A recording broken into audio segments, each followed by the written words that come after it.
Hey, everybody, welcome to Tattooed in Business. I'm your host, Brian Merrill, and this is our show about business, life, and the eyes, or through the eyes of a Gen X male that happens to be covered in tattoos and been in the sales game for well over 20 years.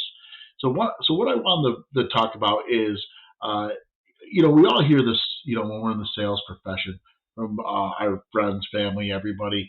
Everyone always hears about, well, I could be a salesman, and I could do that too. See that? Look at this. I could do this. I could do what you do, and then they never wind up doing it or whatnot. But that's not the part that always gets me. The part that gets me are what I call the wannabe salespeople out there, right? So, and I'm noticing a new uh, influx of these coming out, and a lot of it has to do with the way that uh, things have changed since COVID, the way we do business, the way we meet, the way we interact, everything right now. But I want to warn people to not fall into this rut. Uh, so the wannabe salesperson. So there's a difference between like that salesperson who's a rock star. Then there's, we call them the rocks out there, that they sit and wait. And this has always been an issue in sales. And we always say this, there's certain type of sales that you can sit back and wait on, but and you're going to get some business and all that, but ultimately you're not going to be super, you're not going to be successful. Let's face it. You know what I mean? That just doesn't work. And then there's the super over aggressive, in your face type sales guy who's always bam, bam, bam in your face and always trying to sell you something. And that's a dying breed. And I think most people have realized that. Even the guys that used to sell like that have backed off. And the sales guys that have always gotten the bad rap for that are the car guys, right? So everyone's always talks about used car salesmen, and they make it as a negative like image and a negative to you. But try to understand their point of view. The minute you go off their lot, it's very tough for you to come back on their lot. So that is why they have to be a little more aggressive. And I don't meet too many car guys that are slime balls like that, but like people say, you gotta understand these guys are trying to make a living and they're not trying to screw you. Not anyone that's worth anything anyway. So I always hated that cliche with this car guys though. But back on topic is the wannabe salesperson. So the wannabe salesperson is that person who truly calls themselves a salesperson. They truly believe there's a salesperson, but they don't hunt. They don't know how to hunt. They don't try to hunt. They're waiting for something to fall in their lap. They sit there and say, well, if you gave me a list, well, if they say to you, well, if you gave me a list, then they're not worth your time. Or you need to give me leads. You need to do this. You need to pay for me to be in a networking group. And I'll cultivate sales that way. And I'm going to get them through that. Well, that's a bunch of shit. I mean, we all know that. If you've been in sales for any amount of time, I mean, real sales, if you can't bring your employer either a book of business with you when you come aboard or a hunter's mentality, then you're really not a salesperson. You're looking for an order taking job and you're waiting for them. And I'm not saying there's anything wrong with that. There's nothing wrong with that.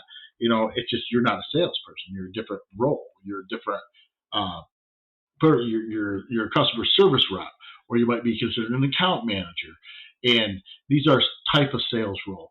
And I think that's where it comes into play. Like, so a customer service rep is going to be that person who sits there inside and the call-ins come in and they do the customer service role, follow up on orders, tracking orders, make sure the customer's happy, day-to-day business, and they might get a couple sales opportunities.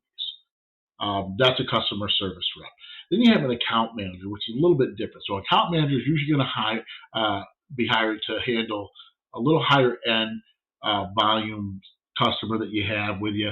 Needs a little more work, has some potential to grow, and at times can cultivate a sale. You probably aren't going to leave the office very much, or at least you shouldn't be. Your job is to be basically a higher value customer service rep than just a regular customer service rep. So you're going to account manager, very similar to customer service rep, but they're going to handle a little bigger things. They'll come up with they're going to learn to dig a little bit more and look for opportunities based on conversation they have with them. And then you have your salespeople that are your hunters, and they're going to be out of the office or on the phone and Zoom calls constantly. They're always looking for new business. They're always looking for new prospects, and their job is to go into that that customers or prospects world and dig down in and investigate and find out things. So I'll give you a great example. So went on a sales meeting with somebody, and we went and toured two different locations of this customer's facility, and or excuse me, where they put their product. And this person has been working with this customer for almost a year now, very very close to it. And reality is they just sit there and they wait for them to tell them what they need. So when I go in and I walk around, like I don't know anything about the client real much other than what I've studied, what I've seen. I haven't even looked at what they've ordered, and I'm walking through the facility with them at both locations. And I'm telling them, this is what we can do for you. We do this, you okay? We offer this service to it. And every time I would bring up something they hadn't done, I'd be like, "Oh, I didn't know you did that. I didn't know you did that." And I'm sitting there going, "Okay, well, all right. There's your first flag." And then we uncovered lots of things that they're currently looking for or moving into months later. A salesperson is going to be looking at that customer and say, what can I take off your plate to make your job easier? Okay, so you don't got to worry about this. I can handle all this for you. I'm going to take care of that. That's what a salesperson is there for. When they're hunting and they find the customer, an account manager will typically kind of sit back. They'll learn to recognize these other places for opportunity to do business with them. And that's good. And a customer service rep won't do any of that. A customer service rep waits for that to come in. So the problem is there's a lot of people out there who have this mentality of, I'm going to wait for someone to refer me in some place, or people to just bring me business, and because I'm really good to them and I'm nice to them. And reality is you're not a salesperson. And you need to, and once you embrace that, okay, that's not what you are, then you'll probably be more successful. And not everyone's built to be this way. But what we've seen with the changing of with COVID and everything, and people do more Zoom calls, they find it easy. And that's part of the problem is you still got to get out there with a purpose. Okay. So a lot of times these wannabe salespeople, they don't want to be in the office either. They don't want you to see what they're really doing. They're afraid of CSR programs. They're afraid of any type of accountability measures. They're really looking for. I don't want to make it out like a free ride, because I'm not saying they're not hard workers or their intent isn't good, but reality is they're looking for the easy way. And the truth is, if you've been in sales for any amount of time, there's no such thing as an easy way, right? People don't just say, "Oh my God, thank God you knocked on my door today because I didn't know what I was going to do about commercial printing, and you just came in and you saved my world. Thank God you're here." No one's going to say that to me. I'm going to have to go in and I'm going to have to earn their trust. I'm going to have to deliver on everything I say I'm going to do, probably over deliver on what they expect. And then I'm still going to have to maintain that for a little period of time before I might really get the keys to the kingdom. And you may never get the keys to the kingdom. There's people that just like to spread it around, and that's all there is to it. And I'm going to tell you this. If you got in the door, and the reason that you were told you got in the door because you were so much cheaper than everybody else, one, you left a shit ton of money on the table, and two, you're in trouble. Because what the customer really just said to you is, and if there's somebody's cheaper, then I'm going to go with them. And you don't ever want to be in that point. Now, if you get in the door and that's the way you get in the door, you need to take it, embrace it, and change it.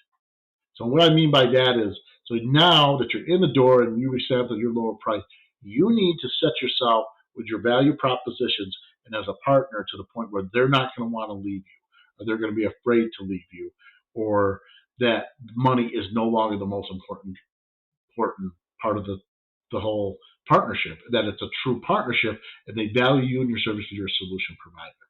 So we joke around at this in my office all the time, and the owner and I I call it controlled chaos.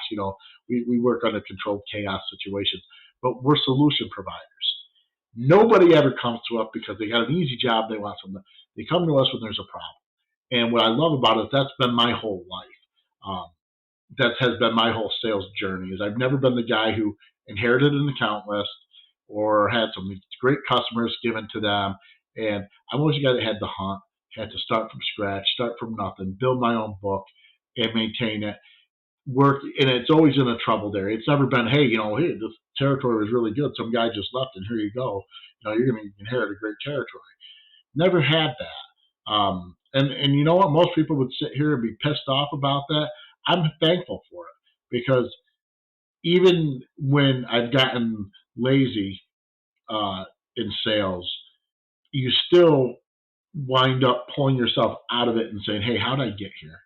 What got me here? And what was that drive? So even when I've had those times in life where maybe I did get a little complacent in sales, I've been able to pull myself out of it.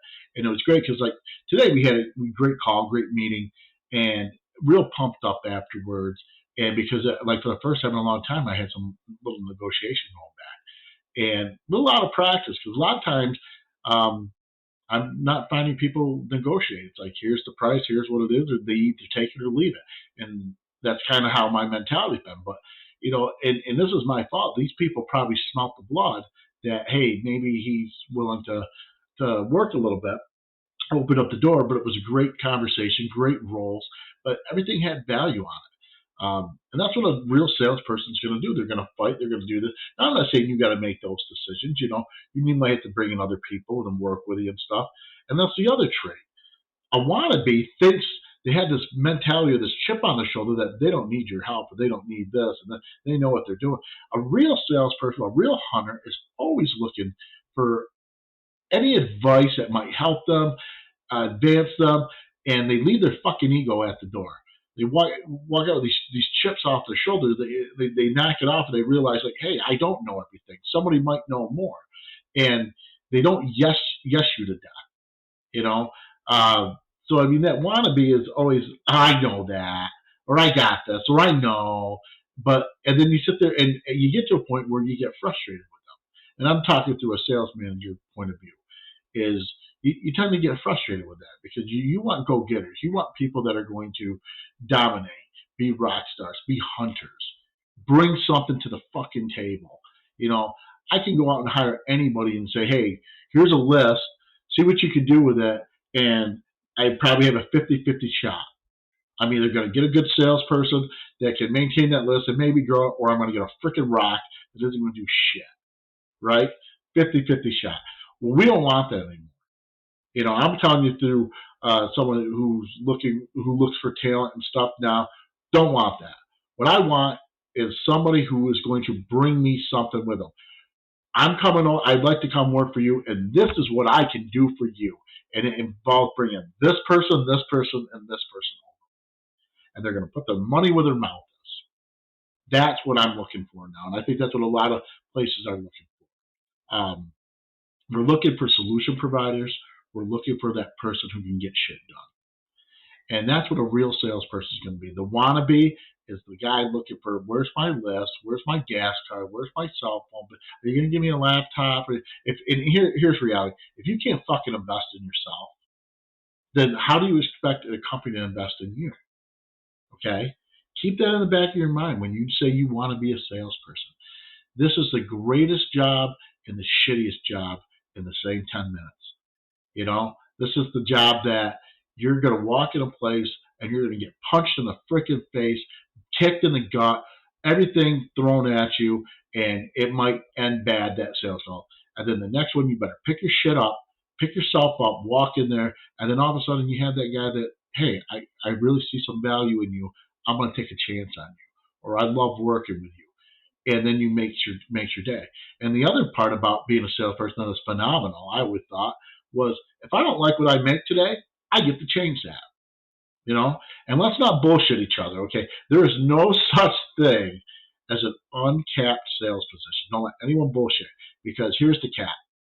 You as a human being only have so much time and so much bandwidth in your head that you can handle, all right? And there probably is a magic number out there, somewhere like probably 30 to 50 accounts, probably a human being can handle. So that's why building a sales team makes a lot of sense in business, because it opens up those parameters a little bit. And I want to have on the show, as soon as he's feeling a little bit better, a real good friend of mine who has been one of the best team builders I've ever seen.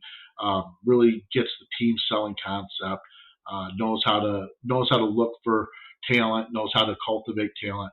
So my buddy Kevin McLaughlin will be on the show very soon, and I also talked with a couple other places that are really good at networking, marketing, and different ideas and stuff that I plan on having another friend of mine, Tanya, on the show as well.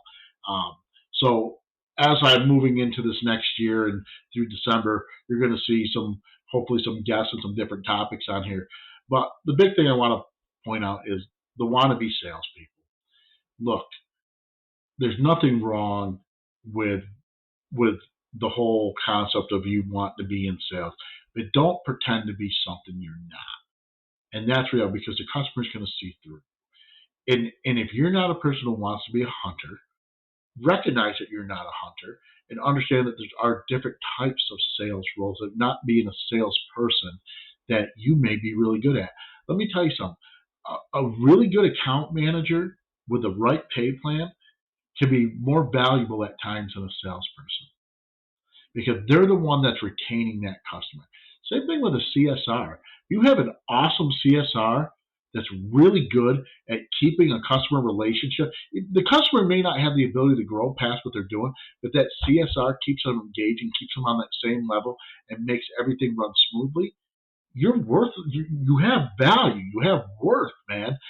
These are very important roles, and eventually, a good account manager will evolve into a salesperson.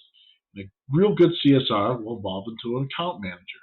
So it's kind of like an evolution of training, so to say, that you can work through with different types of sales. So I don't want somebody to look at it as salesman's top of the mountain, then the account manager. No, you're all it's a straight line, guys. It's a straight line. As that salesperson hunter, I need a great account manager to work with and a great CSR so that I can hunt. Because if I don't have these two factors in here, I don't get to hunt. And I like hunting. And that's what makes me happy. But here's the reality is I can only handle so many counts and manage to effectively service them and keep them happy. And when the salesperson realizes that, then the fucking light bulb has gone off and they realize that this is or can be a team effort to get the company to the maximum level they can be. And I get it, like most salespeople, like when we get into sales, this is the closest you could be to being in your own business without having the risk, right, of being an owner. This is the closest you can be. So you get to sleep a little better at night. There's a lot of salespeople that are great salespeople that will never move into sales management. And the reason why is because they're really, really good salespeople. And a good sales manager has a program plan mapped out where it is very possible that the salesperson can make more than you. Think about that. If your sales structure, a salesperson cannot make more than the sales manager, then you kind of got to look at that. And when I have Kevin on the show, we will definitely dive into that because that's something he's very, very good at. And just like I said, I've worked with a lot of different sales managers over the years, and Kevin's probably the best. He by far, I don't know if I've met anyone who's as good of a team builder as him. So can't wait to have him on here. And then of course, we'll talk sales automation, we'll talk outsourcing, we'll talk all these things as we bring guests on the show. So on that note, I just want to say thank you all for checking me out. Thank you all for listening. Please go to the YouTube channel, which is Tattooed in Business. Like it, subscribe, share it. Again, my email is tattooedinbusiness@gmail.com. We also have our Facebook page, again, Tattooed in Business. So please check us out. When you look for us on Podbean and the podcast, I believe you have to type in Brian Merrill's, which is Merrell, Brian Merrill's Tattooed in Business, and it'll come right up. Tattooed in Business will come up, but if you type in Brian Merrill's, it usually comes up, and you'll see the logo, everything. So I want to thank everybody, and everyone have a great night, and hopefully you got something out of this. And again, don't be a wannabe. Know where you are in life.